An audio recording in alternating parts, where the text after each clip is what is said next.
WTO की 3 दिसंबर को शुरू हुई बैठक में 4 दिन की रस्साकशी के बाद आखिरकार समझौता हो गया है। नए समझौते के बाद विकासशील देशों को खाद्य सुरक्षा कार्यक्रम और अनाज की सरकारी खरीद बिना किसी पाबंदी के जारी रखने पर सहमति बनी है। संशोधित बाली पैकेज में व्यापार एवं कस्टम प्रक्रिया को सरल बनाने और अल्प विकसित और विकासशील देशों को शुल्क मुक्त और कोटा मुक्त निर्यात की छूट देने की पैकेज भी शामिल है। बैठक में जिस समझौते के मसौदे पर सहमति बनी है, उससे विकासशील देशों का खाद्य सुरक्षा का अधिकार बना रहेगा और भारत अपने 20 अरब डॉलर के खाद्य सुरक्षा कार्यक्रम के साथ आगे बढ़ सकेगा। सहमति बनने के बाद आनंद शर्मा ने कहा कि ये भारतीय किसानों और विकासशील देशों के किसानों की जीत है।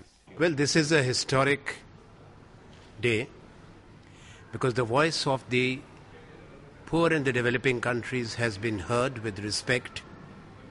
India had persisted throughout the negotiations that the right of countries to public stock holding for food security must be recognized, must be secured.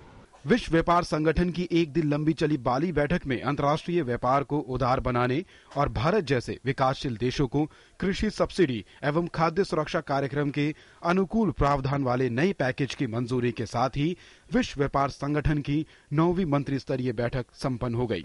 बैठक समापन के बाद विश्व व्यापार संगठन के महानिदेशक ने इसे ऐतिहासिक करार दिया। For the first time in our history, the WTO has truly delivered. We have achieved something very significant.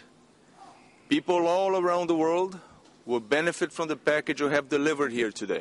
मुक्त व्यापार की दिशा में बढ़ने के लिए बातचीत की शुरुआत वर्ष 2001 में दोहा में हुई थी, जिसमें विकासशील और विकसित देशों के बीच गतिरोध का मुख्य बिंदु कृषि की सब्सिडी को लेकर था।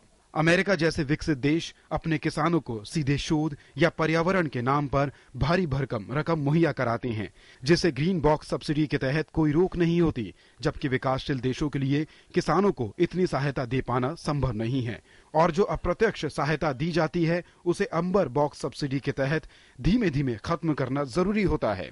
ऐसे में अंतर्राष्ट्रीय बाजार में विकसित देशों के कृषि उत्पाद सस्ते होने स्वाभाविक है। बाली में हुए समझौते के बाद विकसित देश मिलकर विकासशील देशों को कृषि सहायता संबंधित पैकेज के लिए सहमत हो गए हैं। इस समझौते के बाद आने वाले वर्ष में दोहा दौर में जिस प्रक्रिया की शुरुआत हुई थी उस पर पहुंचने की संभावना बन गई है। ब्यूरो इनपुट्स के साथ अमित और श्रीश की रिपोर्ट, डीडी न्यूज।